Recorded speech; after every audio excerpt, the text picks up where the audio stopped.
निबंध जलचिकित्सा किंवा हायड्रोथेरपी आपण ते शिकत होतो. त्याच्यातली वेगळी वेगळी आपण चिकित्सा म्हणजे कशा प्रकारे केली जाते ते आपण बघितलं. तर त्याच्यामध्ये बाह्य चिकित्सा आपण बघितली होती. बाह्य चिकित्सा काय काय बघितली होती सांगेल का कोण? कशा प्रकारे काय काय नावं आठवतात आहेत का कालची? हम्म काय काय नावं आठवतात का? बाह्य चिकित्सा म्हणजे काय? बाहेरून केलेली चिकित्सा, बरोबर. पाण्याने आपण काय काय करू शकतो?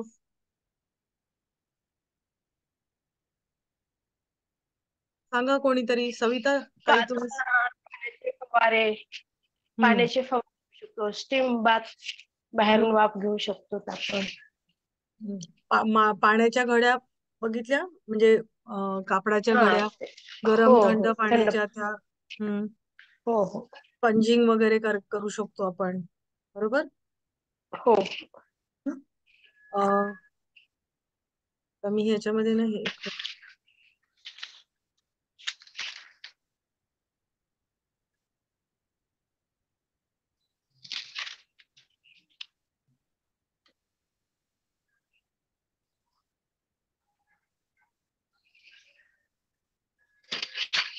बघा. पाणीपट्टी आपण काल हिब्बात बघितलं, स्टीम बाथ बघितलं. गरम पाण्याचा फवारा किंवा झोत आपण रबरी नळीने टाकतो ते बघितलं. वॉटर ट्रेडिंग बघितलं. पादस्नान बघितलं. सीड स्नान बघितलं. कटी स्नान बघितलं. कटी स्नान आपण बघितलं ना काल. कमरेपर्यंतचा भाग आपण गरम किंवा थंड पाण्यामध्ये आपण म्हणजे ठेवतो ते बघितलं. पाण्याचं फवाऱ्याचं स्नान बघितलं. घर्षण स्नान, vinegar, Epsom salt, spine bath किंवा पाठीचा कणा पाण्यामध्ये हे करून. आता आपण एक बघत होतो, मला वाटतं की पूर्ण टब स्नान आपण ते पण मला वाटतं बघितलं का, बघत होतो की पूर्ण टबामध्ये झोपायचं आपण. बाथटब आपल्याला जे घरी असतात तशा प्रकारचं. आणि त्याच्यामध्ये आपण गरम पाणी भरायचं आणि त्याच्यामध्ये रोग्याला झोपवायचं. डोक्यावरती थंड पाण्याची पट्टी ठेवायची, 5 ते 10 मिनिटं ठेवायचं. ओके. नंतर थंड पाण्याने आपण शॉवर घेतो त्याला, किंवा फवारा स्नान मराठीत म्हटलं जातं. शॉवर आपण घेतो थंड पाण्याने, तसं फवारा स्नान करायचं. आता याच्यामध्ये जो काही टब आहे तो माणसाच्या म्हणजे उंची एवढा साधारण असला पाहिजे. 6.5 फूट आणि 2 फूट किंवा 2 फूट रुंद आणि उंचीला 1.5 फूट साधारण. कारण उंच माणसांना सुद्धा त्याच्यामध्ये झोपता आलं पाहिजे, अशा तऱ्हेने त्याची लांबी, रुंदी आणि उंची आपली असली पाहिजे. आता हे जे गरम पाणी वापरलं जातं तर त्याच्याने काय होतं, त्वचा आपली साफ होते. त्याच्यानंतर ते त्वचेवरची जी रंध्र असतात म्हणजे, तर प्रत्येक याच्या केसाच्या इथे खाली बोक हे असतात, रंध्र असतात छोटी छोटी, ती सगळी साफ होतात. घाम सगळा असेल तो निघून जातो. रक्ताचा संचार होतो. आणि म्हणजे जे आपण स्टीम बाथ जे घेतलं की नाही, तर तशीच क्रिया इथे घडते, बरोबर. तर तशाच प्रकारे घडते. आता प्रत्येक जसं मी म्हंटल की इथे आता ज्यावेळेला पूर्ण आपण शरीराला देतो इथे, तर पूर्ण शरीराला याचा फायदा होत असतो. आता याच्यामध्ये जसं आपण स्टीम बाथ मध्ये काय सांगितलं की गरम पाण्याचं आपण हे करणार आहोत स्टीम बाथ मध्ये. त्याच्या आधी आपण काय काळजी घेतो? स्टीम बाथ मध्ये त्या जाण्याच्या आधी काय घेतो बरं काळजी? काय करायला हवं?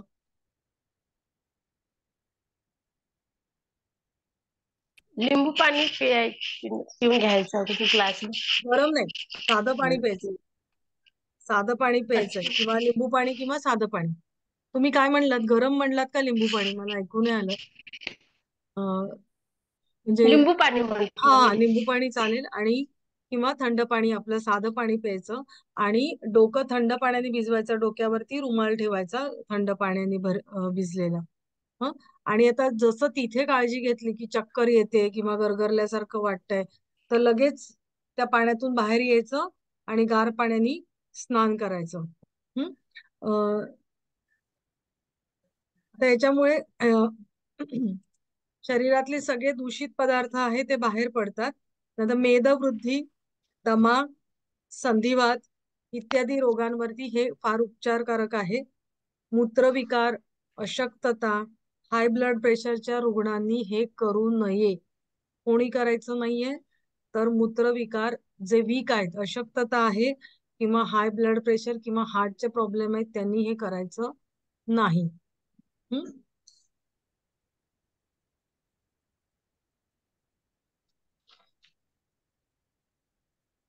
आता सर्वांग लपेट हा एक प्रकार असतो. तर तो कसा करायचा? आता सर्वांग लपेट या शब्दामध्येच आहे. काय करत असतील मला सांगा बरं. सर्वांग लपेट मध्ये काय करत असतील? गरम पाण्याचा कपडा सर्व सर्व अंगाला लपेटून घेणे. हा, आता याच्यामध्ये नुसतं गरम पाण्याचा असं नसतं. तर त्याच्यामध्ये 2-3 चादरी म्हणजे चादर, ब्लँकेट अशा प्रकारचं त्याच्यामध्ये घेतलं जातं. आता याच्यामध्ये करायचं काय? तर ही आता या बाह्य चिकित्सेमध्ये काय असतं की आपल्या व्यक्तीच्या लांबी रुंदीपेक्षा जास्त मोठी अशी चादर घ्यायची. ती नॉर्मली असतेच, बरोबर. म्हणजे अगदी छोटं कापड वगैरे असं घ्यायचं नाहीये. तर आता अंदाजे आता 6.5 फुटाचा जर आपण मॅक्झिमम उंचीचा माणूस बघितला, 6 फूट ते तर त्याच्यापेक्षा मोठी म्हणजे 7 बाय 8 अशी म्हणजे लांबीला सुद्धा असली पाहिजे आणि रुंदीला पण असली पाहिजे. कारण का? ती लपेटायची म्हणजे खालून आणि वरून अशा प्रकारे सगळ्या बाजूनी त्याला लपेटायचे. त्याच्यामुळे असं एक चादर मऊसुतीचा कपडा घ्यायचा आहे आणि एक पांघरुण किंवा घोंगडी आपण ज्याला म्हणतो किंवा ब्लँकेट ते घ्यायचं आहे आणि एखादा छोटा टॉवेल आहे तर तो आपण त्याच्यामध्ये घ्यायचा. त्याच्यामध्ये काय करायचंय तर आधी ज्याला चिकित्सा द्यायची तर त्याला आपण 1 ते 2 ग्लास गरम पाणी आधी पाजायचं. मग त्याच्यानंतर काय करायचंय तर खाली जमिनीवरती किंवा लाकडाच्या याच्यावरती तुम्ही जिथे कुठे त्याला झोपवायचंय तर त्याच्यावरती पहिले ब्लँकेट अंथरायचं. मग ते ब्लँकेट अंथरल्यानंतर काय करायचंय की तर ओलं करून म्हणजे ती जी चादर एक आपण जे काही घेतलेली आहे तर ती चादर प्रथम पाण्यामध्ये ओली करायची, ती पिळून घ्यायची आणि त्या ब्लँकेट वरती अंथरायची. ओली करून पिळून घेतलेली चादर आपण त्या ब्लँकेट वरती अंथरणार आहोत. मग त्याच्यानंतर काय करायचंय तर त्याच्यानंतर त्या रुग्णाला म्हणजे आपले हात आणि पाय असे अगदी शरीराच्या जवळ घेऊन त्याला झोपायला सांगायचं आणि कमीत कमी कपडे त्याच्या अंगावरती असले पाहिजे त्यावेळेला. म्हणजे अगदी निर्वस्त्र अवस्थेमध्ये असला तरी हरकत नाही. आणि त्याच्यानंतर ते जे आता तुम्ही जर बघितलं खाली ब्लँकेट आहे आणि वरती ओलं कापड आहे आणि त्याच्यावरती तो माणूस झोपलेला आहे. मग पहिला वरचा लेअर आधी काय येईल गुंडाळायला? तो ओल्या चादरीचा येईल, बरोबर. मग त्या माणसाला ती आधी ओल्या चादरीने चांगलं लपेटून घ्यायचं. फक्त त्याचं तोंड आहे म्हणजे तोंडाचा भाग आहे ना, मानेपासून खाली सगळं शरीर त्याचं झाकलेलं असलं पाहिजे. पायाचे भाग पूर्ण हात जवळ आहे, पाय जवळ आहे, असं पूर्ण त्याची एक वळकटी करायची. हा, आधी ओली चादर गुंडाळली शरीराला, मग त्याच्यानंतर आता खालचं ब्लँकेट आहे ना ते त्याच्या वरून गुंडाळायचं, बरोबर. म्हणजे अशा तऱ्हेने म्हणजे तो आतमध्ये माणूस त्या माणसाच्या भोवती ओल्या चादरीची गुंडाळी आणि त्याच्या भोवती ब्लँकेटची गुंडाळी. ब्लँकेट ओलं करायचं नाहीये, तर चादरच ओली करून पिळून घ्यायची आणि त्या ब्लँकेट वरती अंथरायची आहे. चेहऱ्याचा भाग फक्त वर राहील. अशा प्रकारे त्याला ते गुंडाळायचं आहे. कोणाला काय विचारायचंय का?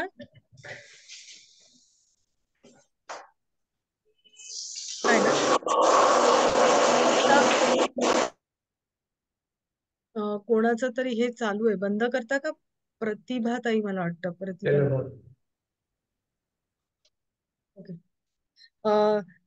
तर आता ह्याच्यामध्ये होतं काय की तुमचं शरीर ब्लँकेट मध्ये गुंडाळलेलं आहे. आणि मग काय होईल मला सांगा बरं. काय होऊ शकतं आतमध्ये? काय होऊ शकतं? हीट निर्माण होईल ना आतमध्ये. हीट निर्माण होईल पूर्ण शरीरावर. अगदी अगदी बरोबर. आतमध्ये हीट निर्माण होईल. मग आपण कुठल्याही चिकित्सेमध्ये हीट निर्माण झाली तर त्रास होऊ नये म्हणून काय करतो?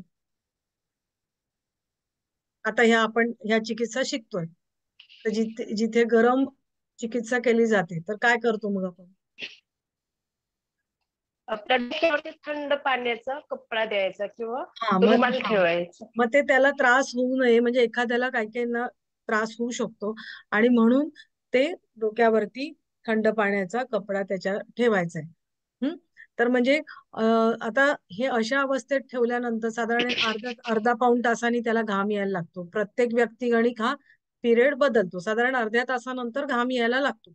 मग आता हे घाम यायला लागला, चांगला दरदरून त्याला चांगला घाम आला, शरीर चांगलं ओलं झालं की मग काय करायचं की ते ते पांघरुण आहे ना, ते आपोआप गरम व्हायला लागलेलं असतं आणि मग ते सगळं काढायचं आणि गार पाण्याने त्या व्यक्तीला पुसून काढायचं. चांगलं 2 वेळेला चांगलं पुसून काढायचं, कारण तो जो घाम येतो ना, तर तो घाम कसा असतो, शरीरातली साठलेली जे विजातीय पदार्थ आहे किंवा विषद्रव्य आहे ते बाहेर टाकण्याचं काम ते झालेलं असतं आणि म्हणून ते पूर्ण त्याला पुसून घ्यायचं. 2 वेळा चांगलं पुसायचं, कारण त्याच्यातून खूप दुर्गंधी येत असते. हं आणि म्हणजे ती इतकी येते की जो पुसतो ना त्यांनी नाकाला रुमाल वगैरे बांधावं असं सांगितलंय. म्हणून मग ते चांगलं पुसल्यानंतर त्याची जी आता त्यांनी जी वापरलेली वस्त्र आहेत, ते चादर म्हणा किंवा ते तुम्ही पुसून काढलं ते सुद्धा किंवा ते कांबळ सुद्धा, ते पण चांगलं उकळून चांगलं निर्जंतुक करून ठेवायचे.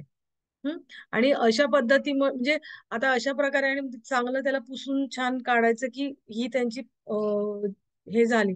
आता हे असं पूर्ण शरीराला जसं केलंय ना, तर कधी कधी असं एकेका अवयवाला पण केलं जातं, म्हणजे हातांना, पायांना किंवा अशा प्रकारे ती लपेट आहे ना, तर ती केली जाते. म्हणजे कधी कधी पूर्ण याला करणं शक्य नसतं किंवा काय गरज नसते, तर अशा वेळेला ती तशी केली जाते. तर छाती लपेट हा एक प्रकार असतो. आता हे आपण सर्वांग लपेट केलं, बरोबर? तर छातीचं लपेट कसं असतं, तर ह्याच पद्धतीने केलेलं असतं. मग आता त्याचं प्रमाण लिहून घ्या. छाती लपेटला पातळ सुती कापडाची 9 इंच रुंद आणि 10 फूट लांब अशी पट्टी घ्यावी. तेवढ्याच लांबी रुंदीची ऊन कापडाची म्हणजे लोकरीची पट्टी घ्यावी. सुती कापडाची पट्टी, आता म्हणजे ही तुमचं पट्टीचं प्रमाण झालं. मग आता पद्धत सेम. सुती कापडाची पट्टी आहे ती प्रथम तुम्ही पाण्यामध्ये भिजवायची आहे, पिळून काढायची आहे आणि त्याच्यानंतर ती छाती आणि बरगड्यांना ती लपेटायची आहे आणि त्याच्या भोवती कापडाची पट्टी, जी गरम कापड आहे त्याचं जी पट्टी लावली तर ती तुम्ही लपेटायची.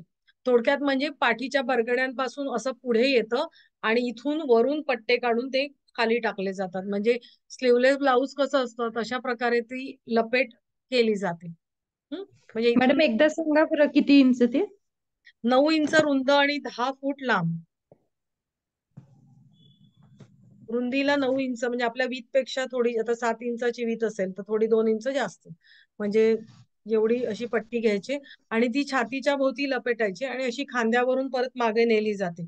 म्हणजे थोडक्यात स्लीवलेस ब्लाऊज कसं घातलं जातं तशा प्रकारे ती लपेट दिसते मागून पुढून.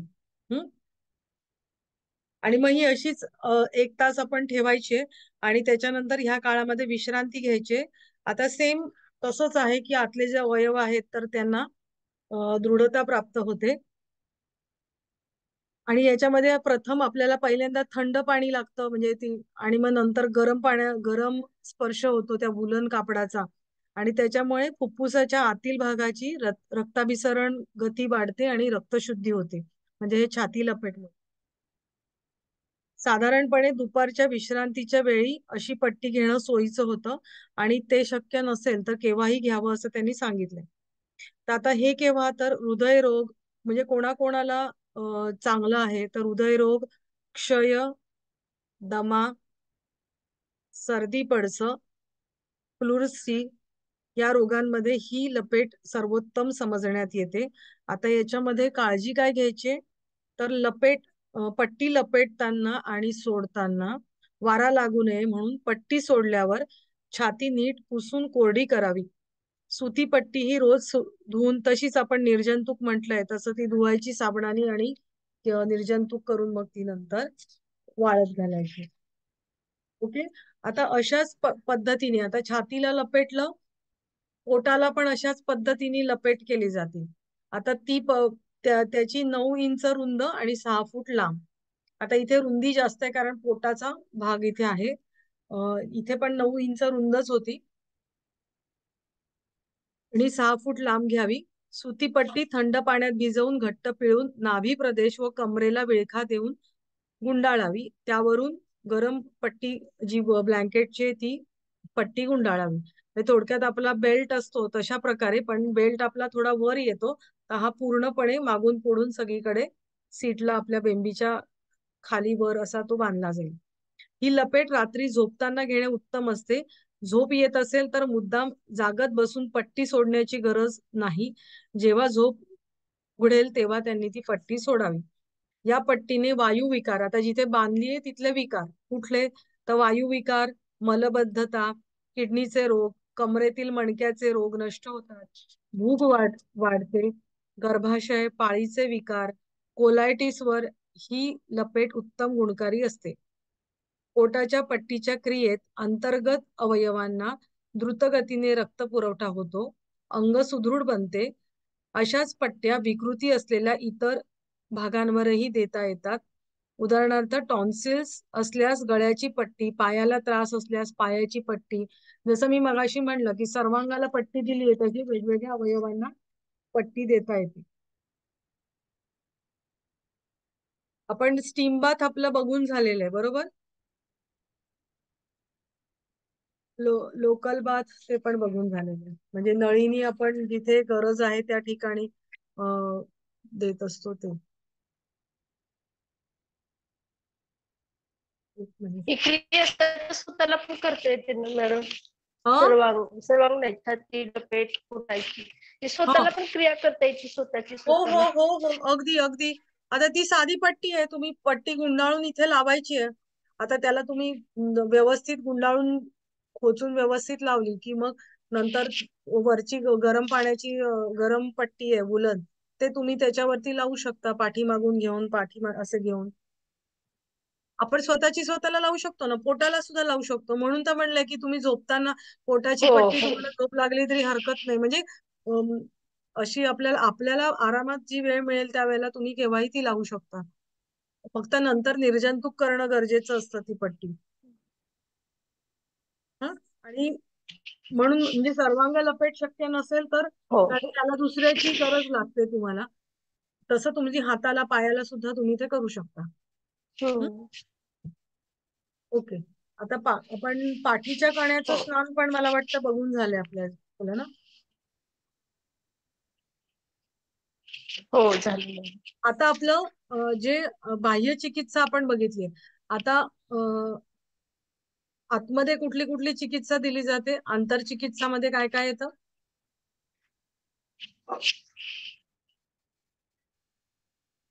आंतरचिकित्सामध्ये काय काय येऊ शकेल? वमन, वमन. हा, नंतर महाशंख प्रक्षालन, एनिमा, शंख प्रक्षालन, महाशंख, हा, नस्य, नस्य आपण हायड्रोथेरपी मध्ये नाही घेत. पाण्याने मॅडम कसं करणार? एनिमा एनिमा एनिमा एनिमा येत. जलनेती. हा, जलनेती, बरोबर. सॉरी, नस्य म्हणायचं नव्हतं मला, जलनेतीच म्हणायचं होतं. हा, जलनेती, बरोबर. एनिमा, जलनेती, वमन आणि शंख प्रक्षालन ह्या त्याच्यामध्ये येतात. हा, आता जलनेती, कुंजल क्रिया मग वमन ना. फोन मध्ये कधी ठीक ठीक. जलक्रिया पण वमन सारखीच असते. हा, कुंजल क्रिया वमन सारखीच असते.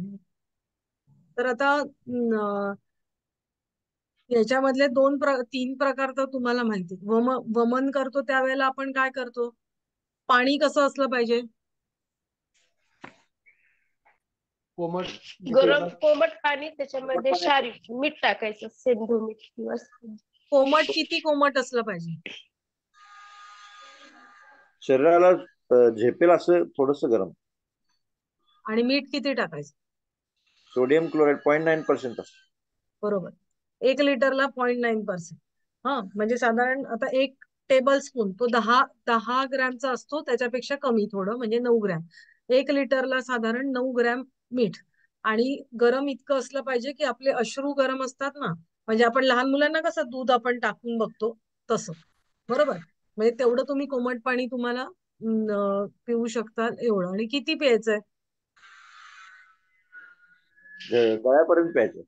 अं, आणि कसं प्यायचं, म्हणजे पद्धत काय प्यायची? बसून प्यायचं. याच्यामध्ये असं नाही ते बसायला कुठलं तरी. हा म्हणजे उकिडव बसून प्यायचं असं सांगितलेलं. हा उकिडवं बसून प्यायचं. आणि बरोबर. आणि पाणी कसं प्यायचं, म्हणजे ठीक आहे तुम्ही शरीराची स्थिती सांगितली, आता पिताना तुम्ही कसं प्यायचं? एक एक घोट प्यायचं का? हो, नाही, नाही. आरामात एक घोट एका प्यायचं. मागून एक प्यायचं. साधारण किती प्यायलं जातं? गटागट पाणी प्यायचं. ग्लास गटागट पाणी प्यायचं, नरड्याला येईपर्यंत प्यायचं. 8 ते 9 ग्लास सरासरी ते असं आपोआप बाहेर गळ्यापर्यंत प्यायचं.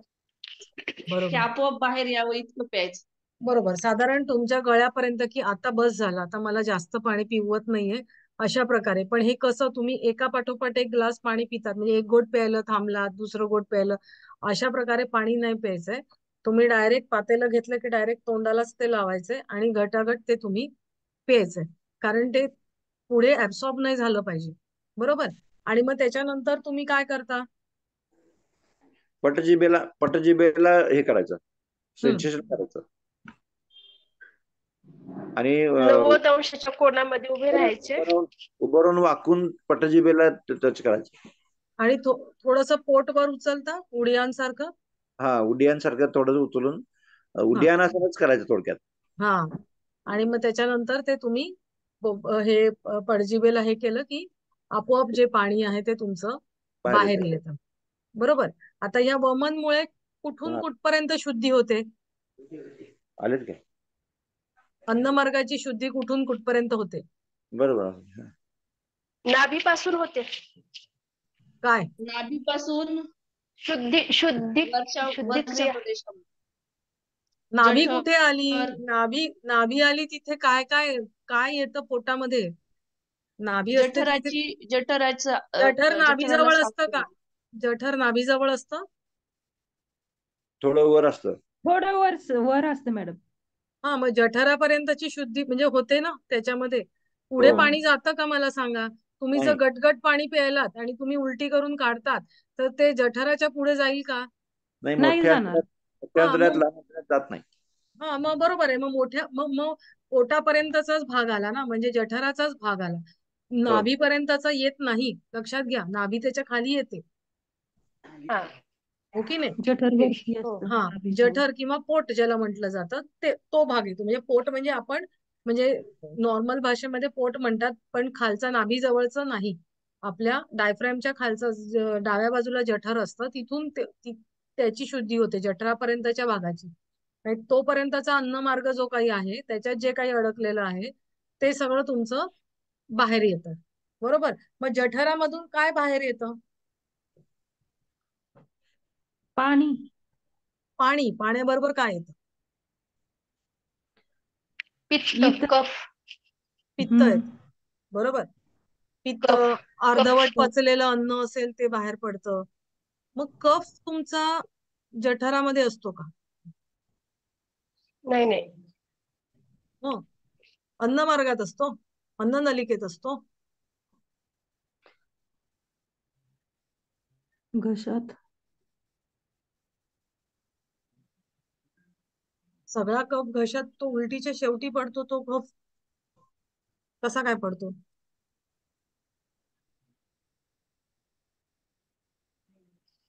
कसा काय पडतो? आता याचं उत्तर तुम्ही शोधायचंय, हा, आणि मला सांगायचंय, कारण आपण योगाचे स्टुडंट आहोत ना, तर शोधा याचं उत्तर की तुमचं पोटातलं जर पाणी पडते, पाण्याबरोबर कफ पडतो, म्हणजे हे पडतोय ठीक आहे, कफ तुमच्या पोटात नसतो. हा, मग नाकातोंडातलं म्हणजे वर नाकातून शेंबूड वगैरे पाणी वगैरे सगळं येतं.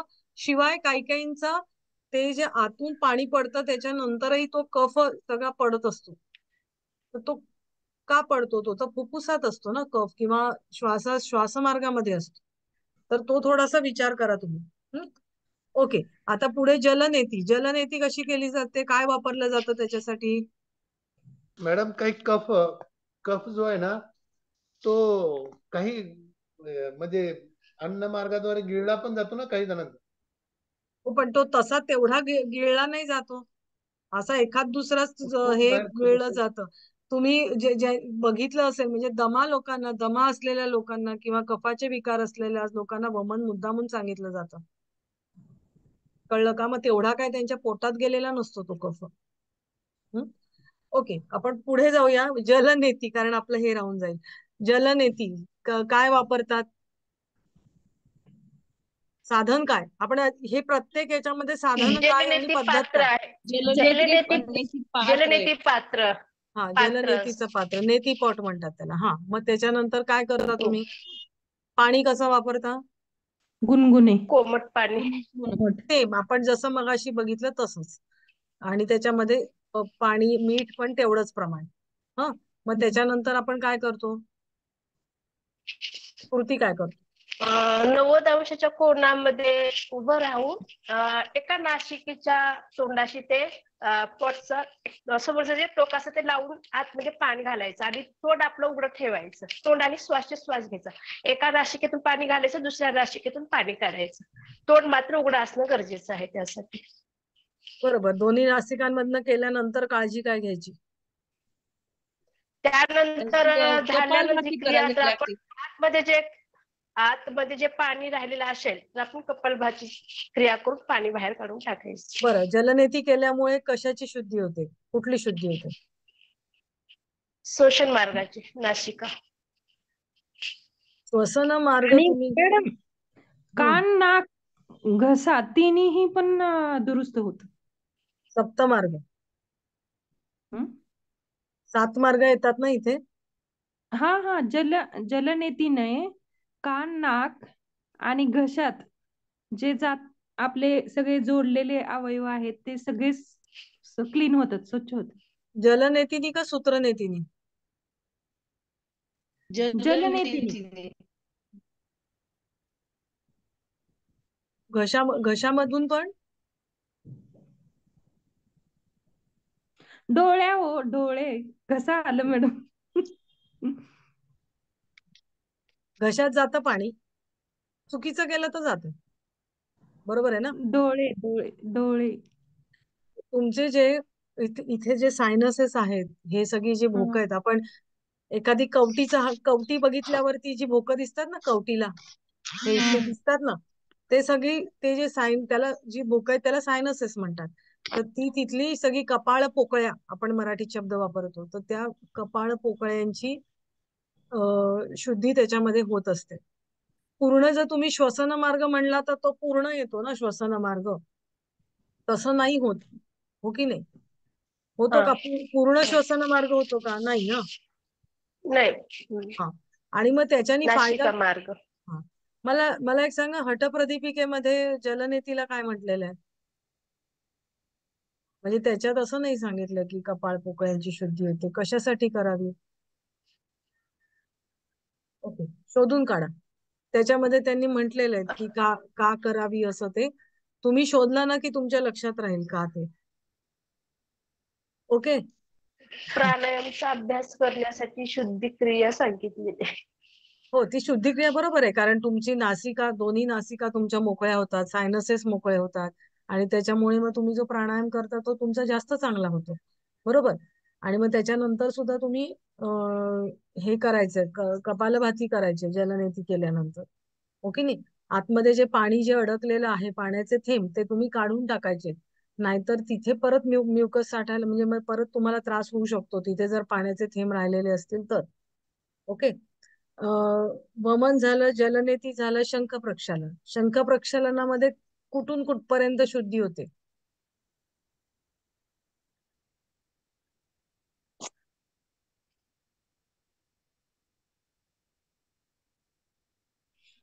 अन्नमार्ग, खालच्या भाग. जठर, आतडे,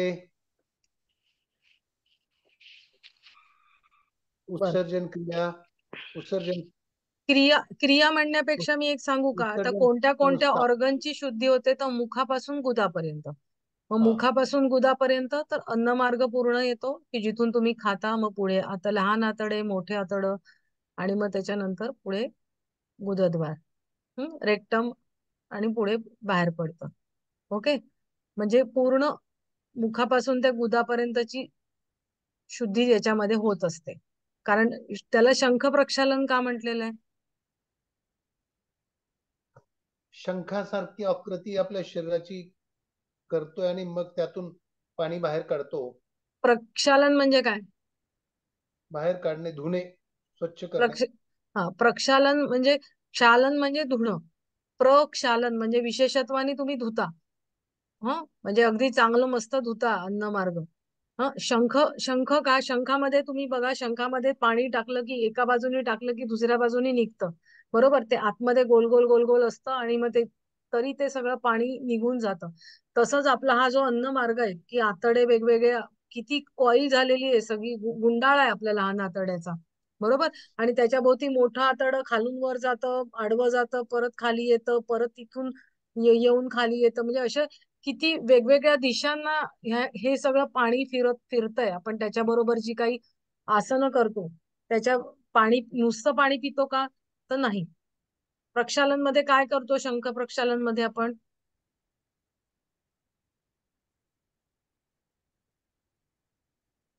शंख याच्या प्रक्षालनामध्ये असे हा कोमट मीठ, मीठ पाणी, निंबू टाकलेलं, ते पण पाणी आपण असं उकडू बसून 3 ते 5 ग्लास पर्यंत पिऊन, या 2-4 प्रकारच्या आसनाच्या क्रिया आहेत त्यामध्ये. उदराकर्षण, पाठीमागे बाजूला झुकणे, शरीर कटी चक्र करणे, अशा प्रकारच्या 2-4 आसने केल्यानंतर आपण शौच मार्गे ते घाण पातळ पाणी बाहेर पडणे, वर पिलेलं पाणी, बरोबर. आणि इतकं पाणी पित राहायचं बार बार की शेवटी आपल्याला पाण्यासारखंच बाहेर पाणी पडतं, तोपर्यंत ते पाणी पित राहणे. नॉर्मली 4 एक जे लघु शंख प्रक्षालन असतं, म्हणजे ज्यांना पूर्ण शंख प्रक्षालन शक्य नाही त्यांनी लघु शंख प्रक्षालन केलं तरी चालतं. साधारण एक 3-4 वेळा तुम्ही, 5 वेळा तुम्ही जर केलं तरी तुम्हाला ते तोच इफेक्ट तुम्हाला येतो. आणि नाहीतर पूर्ण शंख प्रक्षालन म्हणजे ते जास्त वेळा, 8-10 वेळा तरी करायला लागतं ते. आणि पूर्ण शरीर थकून जातं त्याच्यानंतर. मग त्याच्यानंतर काय काळजी? आणि तुम्ही त्यांची, आता तुम्ही योगासाठी तुम्हाला त्या आसनांचा क्रम लक्षात ठेवा. की ताडासनामध्ये आपण टाचा ताड हे करून आपटून प्रथम हे करतो, मग तिर्यक ताडासन करतो किंवा काय, ही जी आसनांचा क्रम आहे तो लक्षात ठेवायचा का? कारण त्याच पद्धतीने, म्हणजे प्रथम आपल्या पोटामध्ये म्हणजे जठरात जातं, मग तिथून पुढे जातं, मग ट्विस्टिंग होतं. म्हणजे त्या प्रत्येक आसनाचं त्याच्या मागे कारण आहे की ते आसन त्याच क्रमाने का करायचं, कारण त्याच क्रमाने आपल्या अन्नमार्गातून ते पुढे जात असतं आणि म्हणून तो क्रम तुम्ही करायचा असतो, बरोबर? आणि मग त्याच्यानंतर तुम्ही काय काळजी घ्यायची? समजा झालं आता तुम्हाला तुमचं शंख प्रक्षालन झालंय, तर काय काळजी घ्यायची आहे? त्या दिवशी आहार जो आहे तुपयुक्त घ्यायचं, म्हणजे मूग डाळ खिचडी आहे, पण प्रमाण तुपाचं जास्त पाहिजे. 1 किंवा 2 तासांनी अन्न सेवन करावं आणि आराम जास्तीचा घ्यायचा त्या दिवशी. बरोबर. पहिलं म्हणजे 2 तास तुम्ही थंड पाणी वगैरे काही प्यायचं नाहीये नंतर. आणि त्याच्यानंतर तुम्ही आराम करायचंय पण झोपायचं नाहीये. म्हणजे झोपायचं नाहीये, आराम करायचंय पण झोपायचं नाहीये. आणि त्याच्यानंतर तुम्ही मुगाची खिचडी, ती सुद्धा इतकी सरसरीत पाहिजे तुम्ही की पाणी आणि मऊ खिचडी याच्या मधला भाग तो पाहिजे एवढं. आणि त्याच्यामध्ये भरपूर तूप टाकायचंय आणि मग ती खायची. आणि संध्याकाळी सुद्धा ज्या वेळेला लघुशंख प्रक्षालन असेल तर ठीक आहे, तुम्ही एक दिवसाची काळजी घ्यायची. पण जर तुम्ही पूर्ण शंख प्रक्षालन केलं असेल तर पुढचे 7-8 दिवस तुम्ही स्पायसी फूड जरा टाळायचंच आहे. कारण वर्षातून एकदा शंख प्रक्षालन केलं तरी चालेल असं त्यांनी म्हटलेलं आहे. म्हणजे पूर्ण अन्नमार्गाची शुद्धी होते. तर तिखट चमचमीत पदार्थ टाळायचे. आणि ही जी मऊ खिचडी करतो आपण त्याच्यामध्ये मीठ घालायचं नाहीये. कारण तुमचं आत आत पूर्ण अन्नमार्गाच्या आतड्याच्या आतमध्ये जो काही पातळ थर असतो, श्लेष्मल थर असतो, तर तो तुमचा निघून जात असतो. चिकट चिकट संडासला होते बघा बऱ्याच वेळेला, म्हणजे डिसेंट्री होते त्यावेळेला, की आतमधला जो थर आहे ना आतड्यांमधला तो बाहेर निघून जातो. तो पुन्हा तयार होण्यासाठी म्हणजे मग ती आतला थर निघून गेल्यावरती तुम्ही जर मीठ घातलं तर तो त्याचा दाह होऊ शकतो आतल्या त्वचेचा, जी नाजूक असते. आणि म्हणून ती पूर्ण होण्यासाठी काहीतरी एक ठराविक कालावधी 6 का 8 का 10 तासाचा असतो, तर तो तुम्ही पूर्ण होऊ द्यायला पाहिजे. म्हणजे म्हणून तुम्ही ते जी मीठ घातलेली खिचडी खायची नाही तेव्हा, जरा अळणीच खायची. आणि मग नंतर मात्र मग तुम्ही खाल्लं तरी हरकत नाही, पण स्पायसी काही खायचं नाही, तिखट मसाल्याचं वगैरे खायचं नाही. ओके, आता एनिमा. आपण या 3 आपल्याला गोष्टी माहिती आहेत. मॅडम, हा एनिमा. जो खिचडी खाण्याचा विषय आहे, तो शंकरप्रक्षालन झाल्यानंतर 2 तासानं घ्यायचा आहे. हा, म्हणजे तुम्ही 2 तास काही खायचंच नाहीये. 2 तास तुम्ही आराम करायचा आहे. आणि त्याच्यानंतर तुम्ही त्या पिरियड मध्ये पाणी पण नाही प्यायचं. थंड पाणी नाही प्यायचं. म्हणजे आपण नॉर्मल वॉटर पितो ना, ते प्यायचं नाही. कारण ती इतकी सेन्सिटिव्ह झालेली असते ना आतली त्वचा. तर तुम्ही ते आरामच करायचा आहे तेव्हा. झोपायचं नाहीये, शवासनामध्ये पडून राहायचंय. आणि मग नंतर तुम्ही, आता समजा तुम्ही सकाळी जर शंखप्रक्षालन केलं, तर तुम्ही जेवणाच्या वेळेला तुम्ही काय खिचडी वगैरे खाल, तर ती, किंवा आधी, म्हणजे आता थोडी आधी जर तुम्हाला नाश्त्याची सवय असेल तर थोडी आधी भूक लागेल तुम्हाला. पण मग त्यावेळेला तुम्ही मीठ न घातलेली, किंवा अगदी ज्यांना नाही शक्य की बाबा मी खाऊच शकत नाही, पण औषध म्हणून न खाता, मीठ न घालता जर तुम्ही खाल्लं तर जास्त उत्तम असं सांगितलेलं आहे त्यांनी. कारण आतल्या याचा कातडी चा दाह होऊ शकतो त्याचा, म्हणून. ओके, आता एनिमा मध्ये तुमचं खालच्या मार्गाची तुमची शुद्धी होत असते. आणि त्याच्यामध्ये तुम्ही काय असतं, वरच्या बाजूला एक पॉट दिलेलं असतं. आणि त्या, म्हणजे माणसाला झोपवलं जातं आणि वरती तो पॉट असतो. तर त्या पॉट मध्ये साधारण एक पाण्याची टाकी सारखं असतं छोटं. तर त्याच्यामध्ये साधारण पाव लिटर म्हणजे कोमट पाणी वगैरे त्याच्यामध्ये ठेवलेलं असतं. आणि ती थोडी उंचावर ठेवलेली असते. कारण का ती फोर्सनी ते पाणी खाली येतं ना. आणि मग त्याला एक रबरी नळी लावून आपल्या गुदद्वारातून आत, म्हणजे त्याला काहीतरी तेल किंवा असं काहीतरी ग्रीस म्हणजे तुपाचं असं थोडंसं लावून मग ती आतमध्ये सोडली जाते, की त्रास होऊ नये म्हणून. आणि मग ते पाणी फोर्सनी आतपर्यंत येतं, खाली येतं. आणि त्याला एक चावी असते. ते जे वर पॉट असतं ना, तिथे चावी सुरू केली की पाणी व्हायला लागतं. आणि मग जेवढं आवश्यक आहे तेवढं पाणी झालं की ती चावी त्याच्यानंतर बंद केली जाते. आणि एक 10-1 मिनिटं त्या स्थितीमध्ये, म्हणजे झोपलेल्या स्थितीमध्येच त्याला ठेवायला, जे झोपायला सांगितलं जातं. आणि ऍक्च्युअल ते पाणी जातं ना, त्यावेळेला तुम्हाला फील होतं ते आतमध्ये गुडगुड गुडगुड असं आतमध्ये फील होतं ते, ज्या वेळेला पाणी आतमध्ये जातं त्यावेळेला. आणि मोठ्या आतड्यामध्ये ते पाणी शिरतं, बरोबर.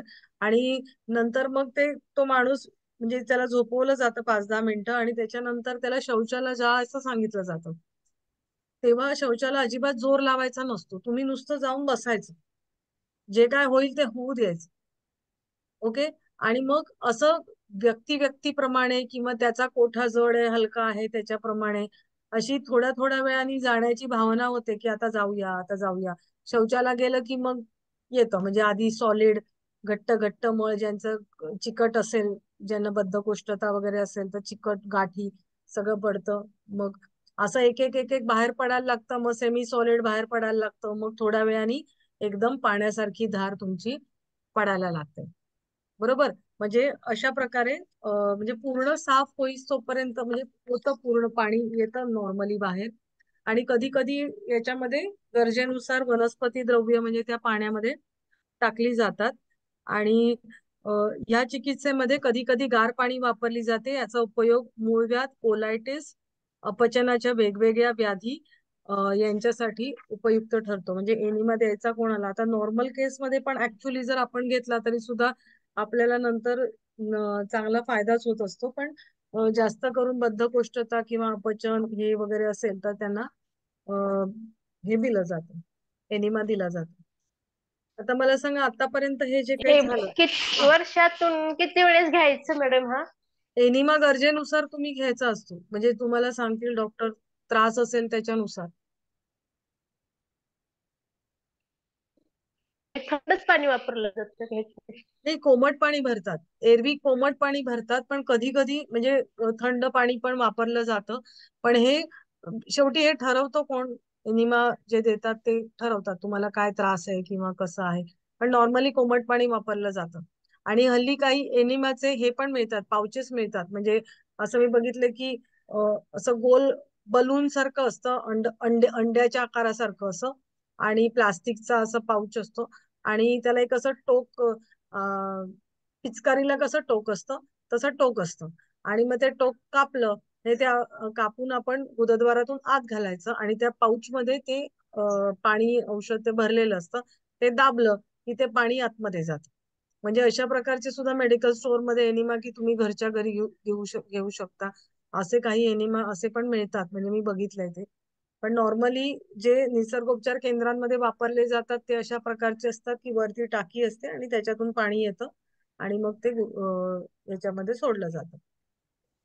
आता तुम्हाला याच्यामध्ये काही अडचणी आहेत का? आता जे काही आपण हे केलं त्याच्यात तुम्हाला समजलं नाही असं काही भाग आहे का? हम्म? की आपण समजले मॅडम, पण हे वाचण्यासाठी डिटेल्स मिळेल ना मला? आता मी इथे का हे जे फक्त पॉइंट दाखवतात ऐका ऐका ऐका हे जे याचे आहेत ते फक्त मी इथे नावं लिहिलेली आहेत आणि बाकी मग मी तुम्हाला पाठवून देते म्हणजे चिकित्सेची नावं फक्त लिहिली आहेत. कशी करायची वगैरे ते काही लिहिलेलं नाही. ओके. आणि त्याच्यात काय वापरायचं मी म्हणून तुम्हाला म्हटलं की ते लिहून घ्या. त्या चिकित्सांची नावं वगैरे फक्त इथे लिहिलेली आहे मी. आणि कशी करायची वगैरे म्हणून तुम्हाला आता काही काही चिकित्सा एवढं तुम्ही लक्षात ठेवा. कुठल्याही चिकित्सेचा फायदा कसा लक्षात घ्यायचा की ती कुठे केली जाते त्याच्यावरून त्याचे उपयोग असतात आणि त्या ठिकाणची आजाराची नावं लक्षात ठेवा. कारण का ही नावं तुम्हाला कुठल्याही चिकित्सेमध्ये असतातच ना. म्हणजे तुम्ही मातीपट्टी केली तरी आहेतच, चुंबक चिकित्सा केली तरी आहेतच, हे काही केलं तरी ती नावं तर बदलत नाहीत. आणि कुठला रोग कुठल्या अवयवाशी संबंधित आहे हे तुम्हाला नॉलेज तुम्हाला पाहिजेच. आपण योगाचे स्टुडंट आहोत त्यामुळे सुद्धा आपल्याला पाहिजेच. हो की नाही? आता आपण किडनीचा रोग आहे आणि हो. किडनी कुठे आपल्याला माहिती पाहिजे ना. तर ते जर माहिती नसेल तर आपण चिकित्सा कुठे देणार? शरीरामध्ये अवयवाचं कुठे स्थान आहे हे प्रत्येकाला माहितीच पाहिजे. कुठला अवयव कुठे आहे हे आपल्याला माहितीच पाहिजे. कारण तरच तुम्ही चिकित्सा आणि त्या अवयवाशी संबंधित म्हणजे हे बेसिक एक आराखडा तुम्हाला सगळ्याच चिकित्सासाठी सगळ्याच पेपरमध्ये उपयोगाला पडणार आहे की कुठला अवयव कुठे आहे हे तुम्हाला माहिती पाहिजे. त्या अवयवाशी संबंधित रोग कुठले आहेत हे तुम्हाला माहिती पाहिजे. हे स्क्रीनवर हा फायदे आहेत ते जलचिकित्सेचे मला वाटतंय ते 7 क्रमांकापासून पुढचे दिसत आहेत. नाही हे पहिल्या सगळे आहेत. क्रमांक डोंट वरी. हे सगळे हे बाकीचं आधीची सगळी आपण जे काही घेतलं ना ते सगळं याच्यामध्ये आहे. फक्त आपण ज्या काही चिकित्सा ज्या घेतल्या ना म्हणजे स्टीम बाथ हे बाथ ते बाथ तर ते फक्त कसं करायचं वगैरे ते याच्यामध्ये मी दिलेलं नाहीये. बाकी फक्त त्याची नावं चिकित्सेची दिलेली आहेत. बाकी जलतत्व त्याचे फायदे पाण्याचे हे सगळं सगळं त्याच्यामध्ये आहे. ओके. हे बघा मी एकदा फिरवून दाखवते तुम्हाला. पाण्याचे उपयोग आहेत. मग पाणी कशासाठी आपण वापरतो त्याचे फायदे काय आहेत ते आहेत. थंड पाण्याचे गरम पाण्याचे परिणाम ते आहेत. त्याच्यानंतर पाण्याचे प्रकार वेगवेगळे ते आहेत.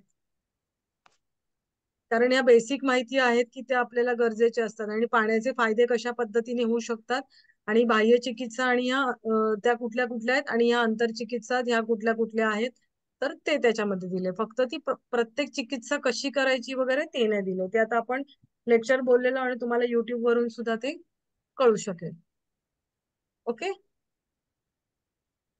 आता आपण पुढची चिकित्सा घेऊया का? म्हणजे आपल्याला वेळ आहे त्यामुळे आपण सुरुवात करूया.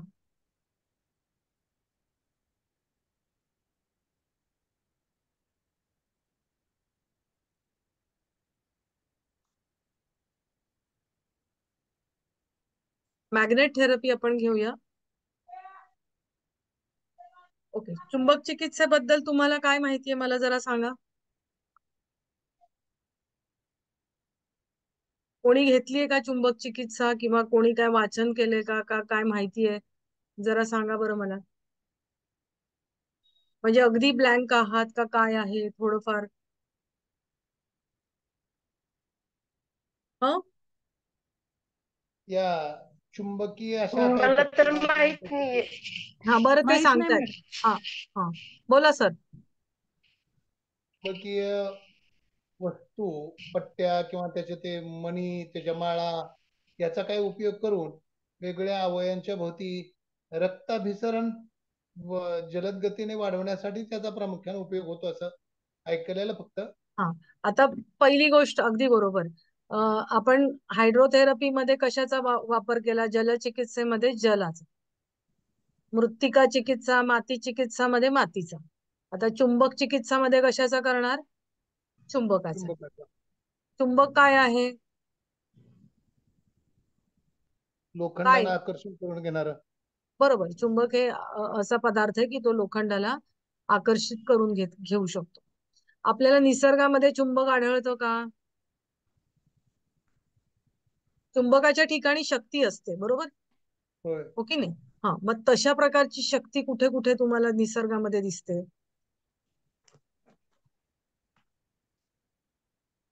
पृथ्वी तत्वामध्ये. पृथ्वी गुरुत्वाकर्षण मॅडम. बरोबर. गुरुत्वाकर्षण शक्ती आहे तर ती चुंबकीय शक्तीच आहे की ती आकर्षून घेण्याची शक्ती आहे, बरोबर. आता अवकाशामध्ये ग्रह तारे फिरत असतात, हो की नाही? जर त्यांच्यामध्ये ही जर शक्ती नसती आकर्षून घेण्याची, तर ते एकमेकांवरती आपटले असते की नाही? सूर्यमालेसारख्या अशा असंख्य सूर्यमाला आहेत ज्या ब्रह्मांडामध्ये फिरतात आहेत, तर त्या एकमेकांवरती आपटल्या असत्या, हो की नाही? पण तसं होत नाही. तर त्यांची जी आकर्षण शक्ती आहे ती आहे. आणि म्हणजे आता पृथ्वीवरती आपण जर म्हंटल तर सूर्याच्या जी त्याची चुंबक शक्ती आहे तर ती सुद्धा आपल्याला इफेक्ट करते. तसंच आपल्या भोवती म्हणजे पृथ्वी भोवती चंद्र फिरतो, बरोबर आहे की नाही? तर चंद्र सुद्धा एक ठराविक व्यासा म्हणजे ठराविक कक्षेमध्ये फिरत असतो पृथ्वीभोवती, बरोबर. मग ही सुद्धा आकर्षण शक्तीच आहे, ही चुंबकीय शक्तीच आहे. मग त्याच्यानंतर तुम्ही मला सांगा, चंद्राच्या शक्तीचा या पृथ्वीवरती काय परिणाम होतो का? होतो ना. काय होतो? समुद्राला भरती आहुती येते. भरती ओहोटी मॅडम. अजून काय ऐकलंय? पौर्णिमा अमावस्या. हो, ते पौर्णिमा अमावस्या होतात, पण फरक काय तर भरती ओहोटी होते चुंबकीय याच्याने. हा, आपल्या माणसावरती काही इफेक्ट होतो का? चंद्राला मनाचा कारक म्हटलेलं आहे, बरोबर आहे की नाही? तुमचा चंद्र बिघडला असेल म्हणजे ज्यांना मानसिक काहीतरी प्रॉब्लेम असेल तर तुम्ही काय ते मोती घालायला सांगतात चंद्राचा. थंडावा निर्माण होतो शरीरात. शीतलता देतो चंद्र, बरोबर. शीतलता मिळते, शीतल. पण तो हा शीतलता हा गुण झाला. आपल्याला काय त्याची चुंबक शक्ती, त्याचा इफेक्ट काय होतो तर त्याचा इफेक्ट आपल्या रक्तावरती म्हणजे पाण्यावरती इफेक्ट होतो, हे आपल्याला कळलंय. चंद्राचा भरती ओहोटी होते म्हणजे काय? पाण्याला आकर्षून घेण्याची शक्ती त्याच्याकडे आहे. आपल्या शरीरामध्ये किती पाणी आहे? 70% मॅडम. हा, मग ते 70% पाणी. रक्त सगळं पाणीच आहे की नाही?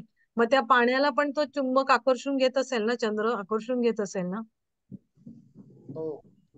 हा, मला एक सांगा, असं कधी ऐकलंय का तुम्ही की ज्यांना मानसिक विकाराचे झटके येतात ते पौर्णिमा अमावस्येला नॉर्मली येतात, असं ऐकलंय कधी? हा, नक्की. हा, मग त्याला कारण हेच आहे की तुमच्या आपलं जे रक्त आहे तर ते आकर्षून घेतलं जातं, त्यामुळे शरीरातले सगळे प्रॉब्लेम तिथे निर्माण होतात. कळलं? म्हणजे चुंबकीय शक्तीचे तुमच्या शरीरावर, मनावर हे परिणाम होतात. म्हणजे नुसतं चुंबक आहे ते लोखंडाला आकर्षित करून घेतं, मग त्याचा उपयोग आपण आपल्यासाठी काय करणार? तर मेन इफेक्ट तुमचा रक्तावरती होतोय त्याचा, हो की नाही? शरीरातल्या वेगवेगळ्या ऑर्गनवरती त्या होणार आहे. आणि तीच शक्ती, चुंबकाची शक्ती, आपण म्हणून ती थेरपीसाठी वापरतो. कळलं? आता आपण पुढे वाचूया आहे चुंबक चिकित्सा. आता त्याचा चुंबकाचा इतिहास वगैरे म्हणजे कशी माहिती म्हणजे कसं वापरले गेले किंवा पूर्वीच्या लोकांना माहिती होतं की नाही. म्हणजे आपल्या इथे असं म्हटलं आता म्हणजे ऋग्वेदाच्या म्हणजे वेदांच्या काळापासून त्या गोष्टीची माहिती आहे, म्हणजे होती त्या लोकांना. आणि म्हणून आयुर्वेदामध्ये सुद्धा त्याचा वापर केला गेलेला आहे किंवा तशा पद्धतीचे श्लोक त्याच्यामध्ये आढळतात आपल्याला. अशा प्रकारचे उल्लेख सगळे आहेत. किंवा आपल्याच देशात असं नाही तर वेगवेगळ्या देशांमध्ये सुद्धा चुंबक चिकित्सा ही वापरली जात होती, पण ती चिकित्सा म्हणून वापरली जात नव्हती. त्याचे गुणधर्म सगळ्यांना माहित होते, प्रत्येक जण आपापल्या पुरतं सगळेजण वापरत होते, पण त्याचं फायदे वगैरे माहिती होतं लोकांना, आणि तेच उल्लेख आपण आता सगळं बघणार आहोत. ओके. प्राचीन काळामध्ये भारतात चुंबकीय उपचार केले जात होते. आर्यांना चुंबकाच्या गुणांची माहिती होती. लोखंडाला खेचून घेण्याची शक्ती चुंबकामध्ये आहे, या गोष्टी त्यांना ज्ञात होत्या, या गोष्टींचं ज्ञान होतं. आणि त्याच्याच प्रमाणे काय होतं की या चुंबकामध्ये जी काही शक्ती आहे, तर तिचा परिणाम आपल्याला जे शरीरामध्ये रोग झालेले आहेत, तर त्या रोगांचं निवारण करण्यासाठी, निर्मूलन करण्यासाठी आपण करू शकतो, असं त्यांना विश्वास होता.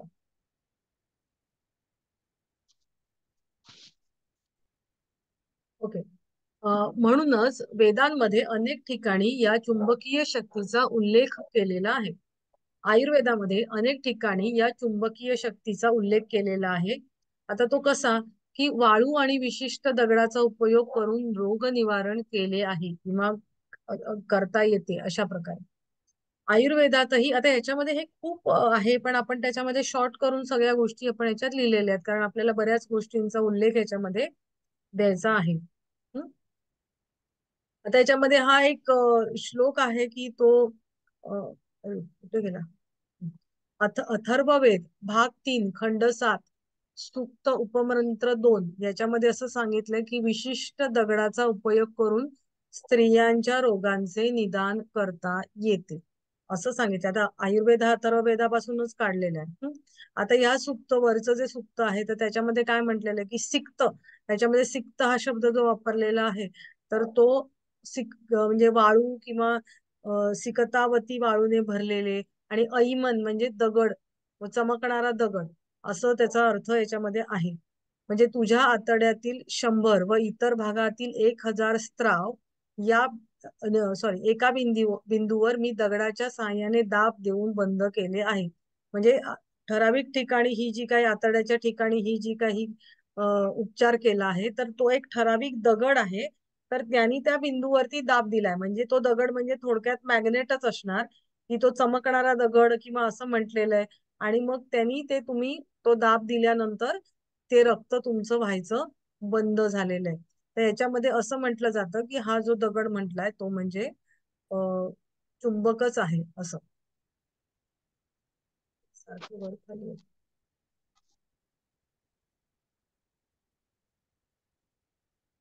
वरील सूक्तामध्ये दिलेला दगड व वाळू हे विशिष्ट प्रकारचे असावेत. त्यामध्ये रोग दूर करण्याचा गुण होता. धातूंनी बनवलेले चुंबक, रेती, माती, बेरियम व लोखंडाचे ऑक्साईड करून ते मिळवले जातात.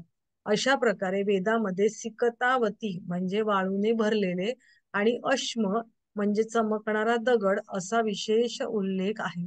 आयुर्वेदामध्ये लोहकांत शब्दाचा बऱ्याच वेळा उल्लेख केलेला आहे. या लोहकांत म्हणजेच हा लोहकांत म्हणजे चुंबक असावा, असं तज्ञांचं म्हणणं आहे. म्हणजे आयुर्वेदाच्या ग्रंथांमध्ये लोहकांत वगैरे शब्द आढळतात. आता लोहकांत म्हणजे तो चुंबक असावा, असं म्हणणं आहे. आता दुसरं पुढे काय, की आधुनिक काळात आयुर्वेदाच्या वैद्यांना चुंबकाच्या गुणधर्माची माहिती होती. आता आधुनिक काळ म्हणजे त्यांनी 1914 साल वगैरे म्हटलेलं आहे. तर 1914 साली प्रसिद्ध झालेल्या आयुर्वेद महामहोपाध्याय कैलासवासी शंकर शास्त्री पदे यांच्या औषधी गुणदोष या ग्रंथातून ही माहिती मिळते. यामध्ये लोहचुंबक हा शीतल, विष, मेद व वात रोगनाशक असल्याचे दिले आहे. म्हणजे त्यांनी हे अशा प्रकारचे काही काही आपल्याला उल्लेख आढळतात, त्याच्यावरून कळतं की लोहचुंबकाची आणि त्याच्या गुणधर्मांची आणि तो कसा शरीरावर वापरून त्याचं रोगनिवारण करता येईल याची माहिती आपल्या आयुर्वेदामध्ये होती.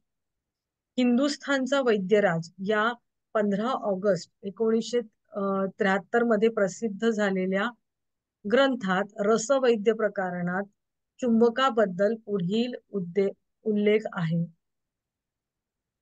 लोहचुंबक ही एक दगडाची जात असून तो लोखंडाला आकर्षित करतो. यात कांत, पाषाणाचे चुंबक व भ्रामक असे प्रकार दिले आहेत. म्हणजे त्याच्यामध्ये त्यांनी लोहचुंबकाचे प्रकार सांगितलेले आहेत. लोहचुंबक हा शीत व लोहाला आकर्षण करणारा असा वेद आहे व तो मेद, विष, कंद, क्षीणता, मोह व मूर्छा यांना नष्ट करतो. म्हणजे तो काय काय करू शकतो, म्हणजे कुठल्या कुठल्या रोगांवर किंवा कुठल्या कुठल्या लक्षणांवरती तो उपयोगाला येऊ शकतो ते सांगितलेलं आहे. लोहचुंबकाचा शेवग्याचा रस व आम्लधर्मी पदार्थ याबरोबर उपयोग केला असता शुद्धिक्रिया होते असं म्हटलेलं आहे.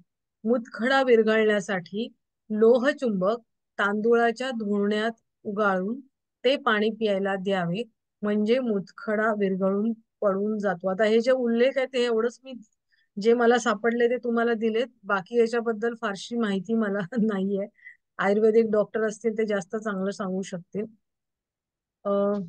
आपण इथे थांबूया कारण 5 वाजलेले आहेत. तुमचं पुढचं लेक्चर असेल ना, पुढच्या याच्यामध्ये कम्प्लीट करूया.